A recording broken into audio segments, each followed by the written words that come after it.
Saya ingin mengajak saudara untuk melihat ada beberapa sikap hati yang salah yang kita harus singkirkan dalam hidup kita, karena itu adalah penghambat berkat Allah datang dalam kehidupan kita. Ada orang di tengah pujian hancur hati, nangis, dilawat oleh Tuhan luar biasa karena Allah hadir di tengah pujian umatnya. Orang Kristen syukuran rumah nyanyi, ada perkawinan nyanyi, di pemakaman nyanyi, apa saja kegiatan ibadah yang kita lakukan semuanya disertai dengan nyanyian.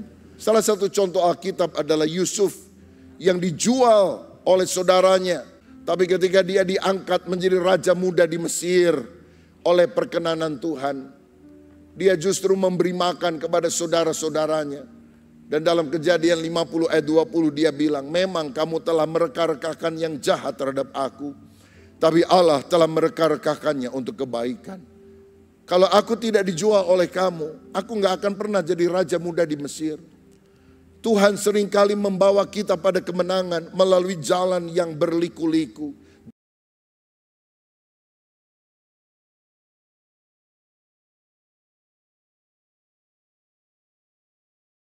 Selamat sore jemaat yang dikasihi oleh Tuhan Yesus Kristus, Shalom.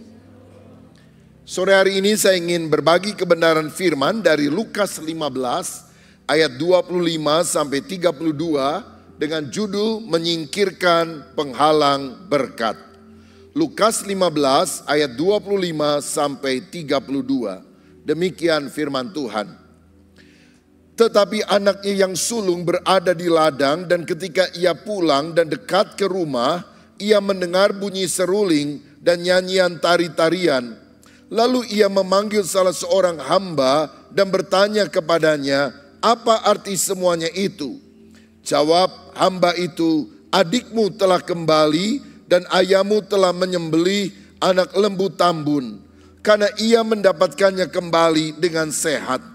Maka marahlah anak sulung itu dan ia tidak mau masuk. Lalu ayahnya keluar dan berbicara dengan dia, tetapi ia menjawab ayahnya, katanya, telah bertahun-tahun aku melayani Bapa dan belum pernah aku melanggar perintah Bapa. Tetapi kepadaku belum pernah Bapa memberikan seekor anak kambing atau bersukacita dengan sahabat-sahabatku. Tetapi baru saja datang anak Bapa yang telah memboroskan harta kekayaan Bapa bersama-sama dengan pelacur-pelacur. Maka Bapa menyembelih anak domba tambun, anak lembu tambun itu untuk dia. Kata ayahnya kepadanya, anakku, engkau selalu bersama-sama dengan aku, dan segala kepunyaanku adalah kepunyaanmu. Kita patut bersukacita dan bergembira, karena adikmu telah mati dan menjadi hidup kembali. Ia telah hilang dan didapat kembali. Salah satu kisah Alkitab yang terkenal adalah kisah anak yang hilang. Anak bungsu yang meminta harta milik bapaknya sebelum bapaknya mati, lalu berfoya-foya dan akhirnya jatuh miskin, bekerja di perusahaan yang menggembalakan babi-babi, tapi ketika dia mau makan makanannya babi pun diusir, dimarahi oleh pemiliknya, sehingga dia bertobat dan kembali ke rumah Bapa. Bapa kemudian menyambutnya dengan sukacita. Tetapi ternyata kedatangan si adik ini tidak disambut gembira oleh si kakak. Saudara sekalian, dari kisah ini kita melihat sebetulnya ada dua kisah anak yang terhilang. Yang terhilang yang pertama adalah anak bungsu, dia terhilang di luar rumah. Tapi yang kedua adalah anak sulung, dia adalah orang yang terhilang di dalam rumah. Kenapa anak sulung ini disebut sebagai anak yang terhilang di dalam rumah? Sebab sikapnya seperti orang Farisi, orang beragama yang merasa diri benar. Dan ketika dia melihat pertobatan orang-orang berdosa, bukannya dia bersyukur karena orang berdosa telah bertobat, tetapi dia marah karena dia merasa orang itu seharusnya harus dihukum dan bukan diampuni. Saudara, bapaknya berkata, engkau bersama dengan aku Sebetulnya engkau bisa menikmati apa saja yang aku miliki, karena itu adalah kepunyaanmu. Tetapi karena rupanya si anak sulung ini bekerja keras, tidak mengerti hati Bapa yang penuh dengan kasih dan ingin memberkati dia secara luar biasa, dia tidak bisa mengalami berkat itu. Penyebabnya adalah sikap hati yang salah. Sore hari ini saya ingin mengajak saudara untuk melihat ada beberapa sikap hati yang salah yang kita harus singkirkan dalam hidup kita, karena itu adalah penghambat berkat Allah datang dalam kehidupan kita. Khususnya bagi kita yang merasa diri sudah mengenal Tuhan, sudah rajin ke gereja, sudah orang Kristen, tapi ternyata kalau kita tidak berhati-hati, sikap Farisi, sikap membenarkan diri, sikap merasa diri lebih baik dari orang lain, punya kesombongan secara spiritual, itu ternyata menjadi penghambat rohani yang tidak Tuhan sukai. Penghambat berkat yang pertama saya lihat adalah tidak suka nyanyian dan musik. Ayat 25-26 tadi berkata, tetapi anaknya yang sulung berada di ladang, dan ketika ia pulang dan dekat ke rumah, ia mendengar bunyi seruling dan nyanyian tari-tarian. Lalu ia memanggil salah seorang hamba dan bertanya kepadanya, apa arti semuanya ini? Tahukah saudara mengapa seseorang tidak bisa mengalami berkat rohani dalam kehidupan? Karena dia tidak mengerti tentang pujian, penyembahan, tentang musik, tentang hati yang terangkat kepada Tuhan, menikmati hadirat Tuhan. Sehingga banyak orang datang ke gereja, mereka pikir bagian yang terpenting hanya mendengar khotbah. Selama pujian, selama penyembahan, mereka berdiam diri, mereka tidak mengangkat hatinya untuk Tuhan. Pada seringkali kalau kita membuka hati, orang bertobat belum sempat dengar khotbah, baru di tengah pujian dia dijamah oleh Tuhan. Ada orang di tengah pujian hancur hati, nangis, dilawat oleh Tuhan luar biasa. Karena Allah hadir di tengah pujian umatnya.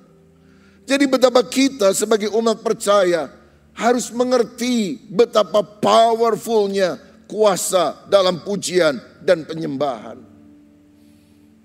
Sayang bahkan pada masa kini pun ada kelompok tertentu yang mengharamkan nyanyian, musik umum, musik sekuler. Itu diharamkan sebagai sesuatu yang najis dan tidak boleh diperdengarkan. Padahal saya percaya nyanyian, pujian, musik itu menyegarkan jiwa. Dan kita mengucap syukur karena kekristenan adalah agama, kalau boleh dibilang satu-satunya yang memasukkan unsur pujian, penyembahan dan musik secara kuat di dalam ibadahnya. Bukan hanya bersenandung, bukan hanya sedikit, tapi bagian yang banyak adalah pujian penyembahan. Orang Kristen syukuran rumah nyanyi, ada perkawinan nyanyi, ada orang mati dihiburkan nyanyi, di pemakaman nyanyi. Apa saja kegiatan ibadah yang kita lakukan semuanya disertai dengan nyanyian.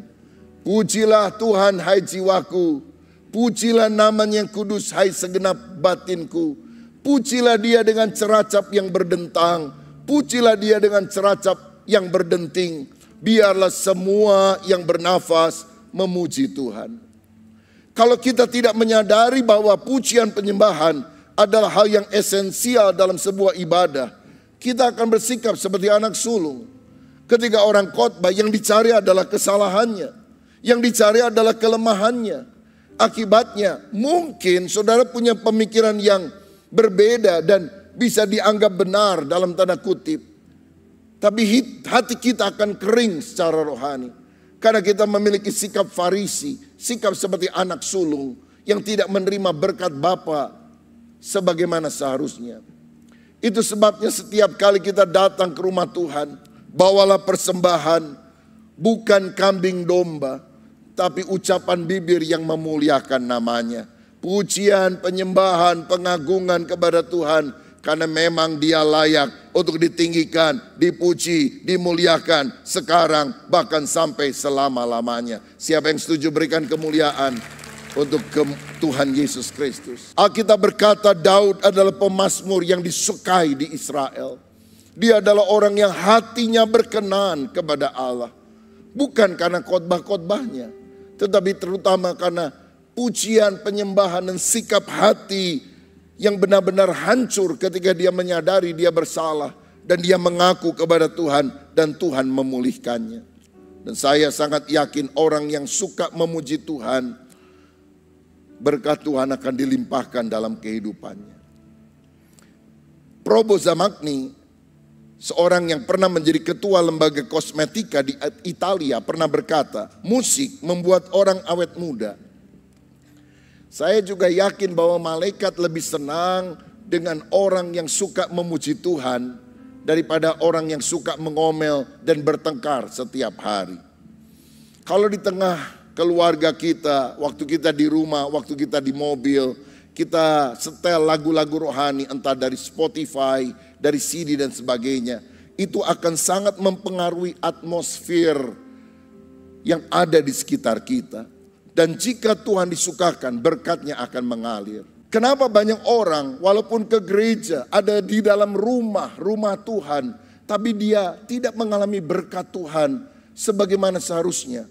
Karena dia tidak suka nyanyian dan musik.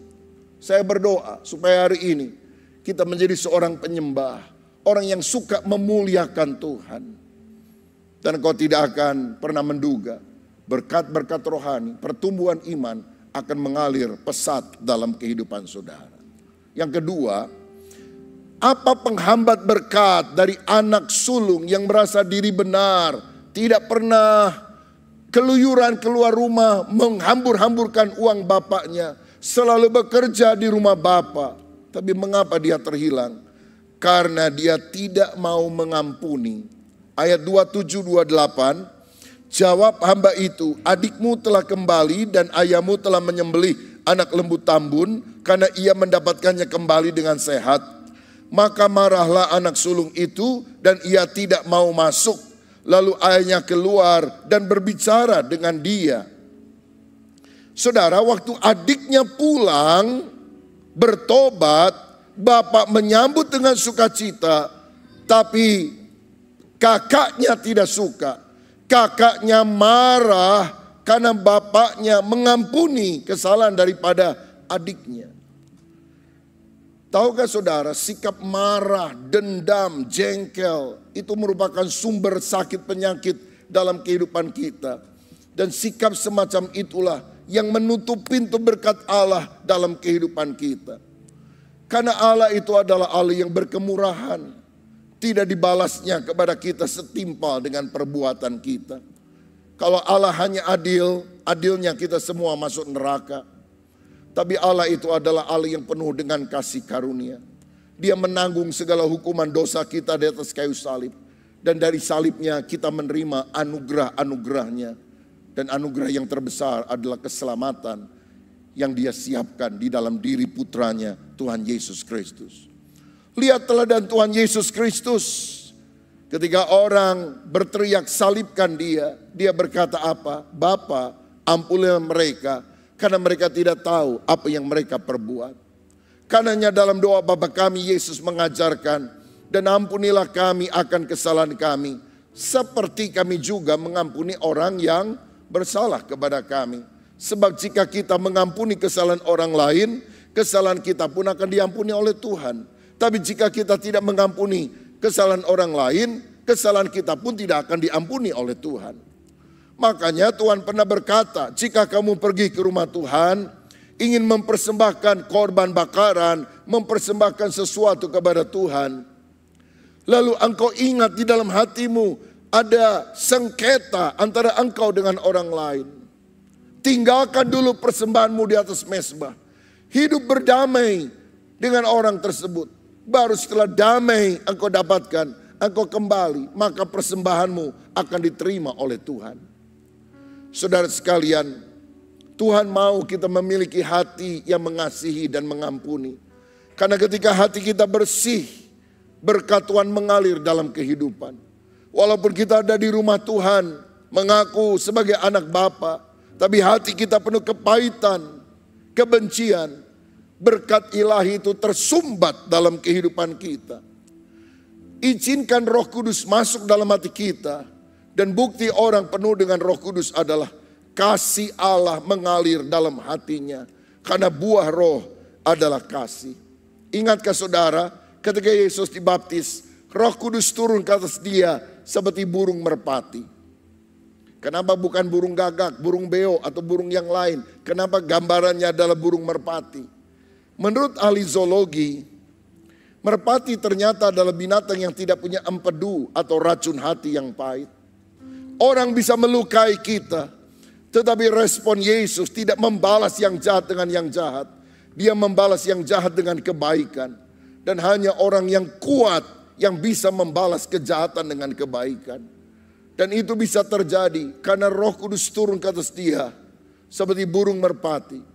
Dia tidak punya racun hati yang pahit yang merugikan banyak orang. Saudara-saudara, dalam Efesus 4 ayat 31-32 dikatakan segala kepahitan, kegeraman, kemarahan, pertikaian, dan fitnah hendaklah dibuang dari antara kamu. Demikian pula segala kejahatan. Tetapi hendaklah kamu ramah seorang terhadap yang lain, penuh kasih mesra, saling mengampuni, sebagaimana Allah di dalam Kristus telah mengampuni kamu. Bapa yang baik, penuh dengan pengampunan. Kita juga harus belajar mengampuni orang yang bersalah kepada kita. Salah satu contoh Alkitab adalah Yusuf yang dijual oleh saudaranya. Dijual sebagai budak. Difitnah oleh istri Potifar. Dimasukkan di dalam penjara. Dia mengalami masa sulit, masa fitnah 13 tahun. Tapi ketika dia diangkat menjadi raja muda di Mesir oleh perkenanan Tuhan, dia justru memberi makan kepada saudara-saudaranya. Dan dalam Kejadian 50 ayat 20 dia bilang, memang kamu telah mereka-rekakan yang jahat terhadap aku, tapi Allah telah mereka-rekakannya untuk kebaikan. Kalau aku tidak dijual oleh kamu, aku gak akan pernah jadi raja muda di Mesir. Tuhan seringkali membawa kita pada kemenangan melalui jalan yang berliku-liku, jalan yang berbatu-batu, supaya pada waktu kita berada di puncak kita tidak sombong. Kita tahu bahwa itu adalah anugerah Tuhan. Dan anugerah itu kita gunakan untuk menolong orang lain, membantu orang lain. Bukan kuasa untuk menindas orang lain. Saudara, kalau ada di antara kita yang hari ini disakiti, dirugikan. Mungkin engkau punya hubungan tidak baik dengan orang tuamu, dengan adik, dengan kakak, dengan saudaramu, dengan orang lain. Engkau akan menghambat berkat Allah sendiri dalam hidupmu ketika engkau tidak mau mengampuni. Tidak mau mengampuni, hidup dalam dendam akan merugikan diri kita sendiri. Sebaliknya mengampuni, mengasihi, bahkan berbuat baik kepada orang yang berbuat jahat, itu membuka pintu berkat. Tahukah saudara, pengampunan adalah hadiah yang terbaik yang kita bisa berikan kepada diri kita sendiri, bukan kepada orang lain. Sebab ketika kita mengampuni, maka kita yang bebas. Maka kita yang mengalami pemulihan dalam kehidupan. Jangan sampai kita terhilang seperti anak sulung yang ada di rumah, tapi tidak mengalami persekutuan yang akrab dengan Bapa. Dia bilang, aku bertahun-tahun bekerja kepadamu. Aku tidak pernah mengalami suasana pesta. Aku tidak pernah mengalami roh yang meluap-luap karena keintiman dengan engkau. Siapa yang salah? Salah anak itu sendiri. Karena hatinya yang diwarnai dengan kepahitan. Mari kita belajar mengampuni dan mengasihi. Yang ketiga, apa yang membuat berkat itu, berkat Bapa terhambat dalam kehidupan anak sulung? Karena dia ternyata tukang tuduh dan menghakimi. Lihat ayat 29 dan 30. Tetapi ia menjawab ayahnya, katanya, telah bertahun-tahun aku melayani Bapa dan belum pernah aku melanggar perintah Bapa. Tetapi kepadaku belum pernah Bapa memberikan seekor anak domba, anak kambing untuk bersukacita dengan sahabat-sahabatku. Tetapi baru saja datang anak Bapa yang telah memboroskan harta kekayaan Bapa bersama-sama dengan pelacur-pelacur. Maka Bapa menyembelih anak lembu tambun itu untuk dia. Saudara, dia bilang, aku ini gak pernah dipestain. Itu adikku yang memboroskan uang bapak bersama dengan pelacur-pelacur. Waktu dia pulang, engkau pestain. Nah, anak ini kan selalu ada di rumah bapaknya. Kok dia tahu bahwa adiknya itu bermain bersama pelacur-pelacur? Dari mana dia tahu? Itu adalah asumsi atau tuduhannya. Walaupun mungkin bisa benar, tapi sebetulnya kakak itu tidak pernah melihat hal tersebut. Ini mungkin kejadiannya seperti wanita yang kedapatan berbuat zina yang ditangkap oleh ahli Taurat dan orang Farisi. Loh, ahli Taurat dan orang Farisi itu kan mestinya ada di bait Allah. Tapi kok bisa bilang, kami menangkap dia, tertangkap basah nih orang. Saudara, dia mestinya ada di bait Allah, kok bisa nangkap basah orang yang berzina? Minimal ngintip, saudara sekalian. Lah ngintip juga kan dosa, ngapain? Mestinya ada di bait Allah baca kitab suci, dia ngintip orang lagi begituan. Saudara, saya mau bilang bahwa ini yang menghambat berkat Allah mengalir dalam hidup kita. Suka nuduh orang lain, suka berasumsi, suka menjelekan orang lain. Padahal kita tidak tahu duduk persoalan sebetulnya. Orang semacam ini adalah orang yang gampang curigaan kepada orang lain. Satu kali ada seorang petani kehilangan pacul. Dia cari-cari di rumahnya, nggak ketemu, saudara. Dia mulai curiga, siapa yang nyolong pacul saya? Tiba-tiba, waktu dia lagi mikir-mikir, anak tetangga, sudah remaja umurnya, lagi lewat. Dia langsung curiga, jangan-jangan anak itu, karena dia tadi main-main juga ke rumah saya. Begitu dilihat matanya, mata maling. Cara jalannya, persis maling. Tangannya, tangan maling, panjang tangan. Wah, pasti dia malingnya nih. Tiba-tiba anak petani itu bilang, "Papa kehilangan pacul ya, tadi saya pinjam dulu untuk satu keperluan di luar. Nih saya balikin." Ketemu paculnya. Langsung dia rasa salah. Anak tetangga masih bermain di pekarangan rumahnya. Dia perhatikan sekarang. Kok gak seperti maling ya? Matanya gak seperti maling, tangannya gak seperti maling. Atau mungkin saudara pernah ngalami. Lagi kebaktian, dompetmu jatuh, dan kau pikir, loh tadi saya taruh di bangku sebelah. Kenapa gak ada sekarang? Wah, mulai panik. Kemana nih? Kemana hilangnya? Kita lirik yang sebelah, lagi nyanyi puji Tuhan, lagi angkat tangan. Wah, mata maling nih, pura-pura nih. Tapi ketika engkau sadar bahwa kakimu menginjak dompet yang jatuh, rupanya dompetmu lagi jatuh dari kursi. Ini dompet saya, begitu dilihat, uangnya lengkap. Kita lihat, ternyata tidak mata maling. Wajahnya memancarkan kemuliaan Allah. Jadi siapa yang salah sebetulnya? Kita yang suka berasumsi. Saudara tahu asumsi itu masalah besar dalam kehidupan. Belum tentu orang yang seperti itu, kita sudah berasumsi buruk kepada orang lain. Dan asumsi yang buruk, tuduhan, penghakiman adalah hal yang membuat berkat Allah sulit mengalir dalam kehidupan kita. Kita kadang-kadang bersikap atau berpandangan buruk kepada orang lain. Pada di balik kesulitan seseorang, Tuhan seringkali punya rencana yang besar dan indah dalam kehidupan. Karena itu jadi orang jangan curigaan. Ada suami curigaan banget sama istrinya. Istrinya lagi ngobrol sama tukang koran di depan atau tukang sayur di depan. Ngapain lama-lama? Kamu ada main ya? Main apa? Saya mau beli sayur. Sampai kalau istrinya naik delman ditanya, tadi kudanya laki atau perempuan? Kan sakit jiwa kalau model begini, saudara sekalian. Jangan gampang curigaan. Percayalah Tuhan bekerja dalam segala hal untuk mendatangkan kebaikan bagi kita. Sebab kalau kita menjadi tukang tuduh dan menghakimi, kita nggak bisa punya relasi yang baik dengan sesama kita. Kita harus punya relasi yang baik dengan Tuhan, dan kita harus punya relasi yang baik dengan sesama kita. Dan untuk itu kita harus belajar mengasihi, memberkati. Dan dengan demikian kita akan melihat hidup kita menjadi berkat. Dan orang-orang yang mungkin mengalami proses pembentukan dari Tuhan pun akan dibawa Tuhan pada jalan kemenangan dan keberhasilan. Filipi 2 ayat 1-4 berkata, "Jadi karena dalam Kristus ada nasihat, ada penghiburan kasih, ada persekutuan roh, ada kasih mesra dan belas kasihan. Karena itu sempurnakanlah sukacitaku dengan ini. Hendaklah kamu sehati sepikir dalam satu kasih, satu jiwa, satu tujuan. Dengan tidak mencari kepentingan sendiri atau puji-pujian yang sia-sia. Sebaliknya hendaklah dengan rendah hati yang seorang menganggap yang lain lebih utama daripada dirinya sendiri. Dan janganlah tiap-tiap orang hanya memperhatikan kepentingannya sendiri, tetapi kepentingan orang lain juga.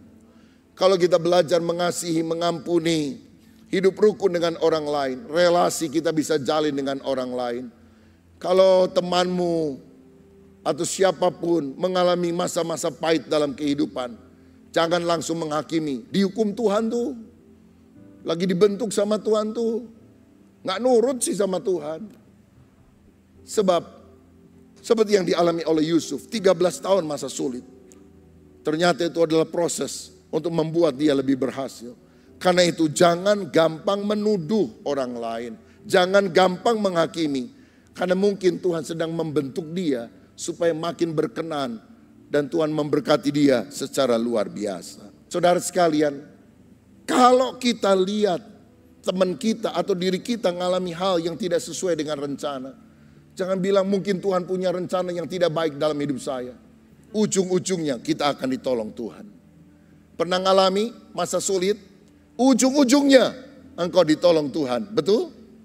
Mungkin saudara bilang, kenapa sekarang saya belum ditolong Tuhan? Karena belum di ujung, saudara. Tunggu aja sebentar lagi. Kalau udah di ujung banget, pasti ditolong Tuhan. Ujung-ujungnya happy ending. Kalau belum happy, belum ending. Allah mau melakukan rencana yang terbaik dalam hidup kita. Dan yang terakhir, yang keempat, penghambat berkat yang harus disingkirkan dalam kehidupan adalah karena anak sulung ini tidak tahu bahwa kekayaan Bapa sebetulnya adalah miliknya. Ayat 29, tetapi ia menjawab ayahnya, katanya, telah bertahun-tahun aku melayani Bapa dan belum pernah aku melanggar perintah Bapa. Tetapi kepadaku belum pernah Bapa memberikan seekor anak kambing untuk bersukacita dengan sahabat-sahabatku. Ayat 31, kata ayahnya kepadanya, anakku, engkau selalu bersama-sama dengan aku dan segala kepunyaanku adalah kepunyaanmu. Aku ini bertahun-tahun bersama kamu. Kamu belum pernah bikinkan pesta untuk aku. Aku gak pernah ambil anak kambing domba untuk aku bikin pesta dengan teman-temanku. Aku cuma kerja. Kenapa kamu memestakan anak sulung yang menghabiskan uangmu? Bapak bilang, anakku, kamu selalu ada di rumah bersama aku. Apa kamu tidak ngerti? Semua milikku adalah milikmu. Kamu mau bikin pesta setiap minggu sama teman-temanmu, sembelih kambing domba, nggak apa-apa. Itu berkat buat kamu. Kenapa kamu tidak melakukannya? Ada banyak orang datang ke rumah Tuhan, tapi nggak ngerti hati Bapa Sorgawi. Hati yang penuh dengan kasih, hati yang penuh dengan kemurahan. Yang Tuhan rindukan adalah keakraban. Kita bukan hanya kerja, taat karena disuruh oleh Bapa, tetapi karena kita mengasihi. Saya percaya seorang budak bisa taat kepada majikannya, tapi seorang anak mengasihi ayahnya dan ibunya. Kasih itu lebih daripada ketaatan. Karena orang bisa taat karena harus, karena dipaksa. Tapi orang mengasihi karena ada relasi hubungan dan dia tidak mau menyakiti hati dari orang tuanya. Tuhan mau kita bukan hanya taat kerja untuk Tuhan, tapi mengerti hati Bapa, punya relasi yang baik dengan dia. Dan dia berkata, aku selalu ada untukmu anakku. Berkat-berkat itu adalah hal yang remeh yang kamu bisa nikmati. Tapi bukankah Bapa ada di sini? Dan kamu bisa bicara dengan aku kapan saja. Engkau tidak kekurangan sesuatu apapun. Jangan datang ke gereja, jangan jadi orang Kristen hanya karena ritual, hanya karena diperintah, hanya karena saudara orang Kristen. Bapa merindukan komunikasi yang akrab dengan anak-anaknya.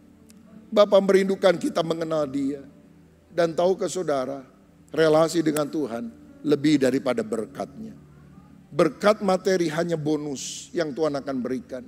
Tapi relasi dengan Tuhan adalah segala-galanya. Tuhan bilang, kehadiranku lebih daripada segala berkatku. Kenapa engkau tidak menyadari bahwa aku hadir untuk kamu? Sehingga kamu bisa menikmati relasi dan apapun yang aku punya adalah milikmu sendiri. Alkitab menunjukkan kepada kita ada ribuan janji Allah di dalam Alkitab.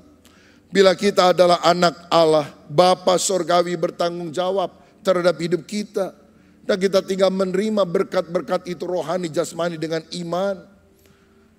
Hiduplah untuk memuliakan Bapa. Jalinlah relasi yang akrab dengan Dia. Sehingga kita tahu mana yang berkat berasal dari Bapa, mana yang bukan. Jangan berkat Bapa kita tidak alami, yang bukan berkat kita ambil. Tahukah saudara, damai sejahtera adalah berkat Bapa untuk engkau. Jawaban doa adalah berkat Bapa untuk engkau. Hidup untuk memuliakan Tuhan adalah panggilanmu sebagai anak Tuhan untuk punya relasi yang baik dengan Bapa. Jangan sampai yang bukan berkat engkau sikat dan engkau mengalami kerugian. Tapi yang merupakan berkat Bapa engkau tidak nikmati. Anakku, engkau bersama dengan aku. Dalam hadiratku ada sukacita, dalam hadiratku ada kesembuhan, dalam hadiratku ada segala hal yang baik. Kenapa engkau tidak mengalami hal itu? Karena hatimu tertutup. Saya mau katakan di rumah Tuhan hari ini, nikmati hadirat Tuhan. Bahkan di rumahmu ketika engkau berdoa, nikmati hadirat Tuhan. Anak ini tidak mengalami berkat karena tidak tahu kekayaan Bapa adalah miliknya. Dan biarlah hari ini kita dibukakan oleh Tuhan. Kalau kita adalah anak, Dia adalah Bapa kita. Kita menjalin relasi. Bapa akan memenuhkan kebutuhan kita tepat pada waktunya. Dan lebih daripada sekedar berkat materi. Komunikasi dengan Tuhan, relasi dengan Tuhan adalah segala-galanya. Saudaraku, jangan jadi anak yang terhilang di dalam rumah. Tapi jadilah anak Bapa yang mengasihi Dia, yang menjalin keintiman dengan Tuhan, sehingga dimanapun kita berada, berkat rohani, berkat jasmani dilimpahkan dalam kehidupan kita. Tuhan Yesus memberkati.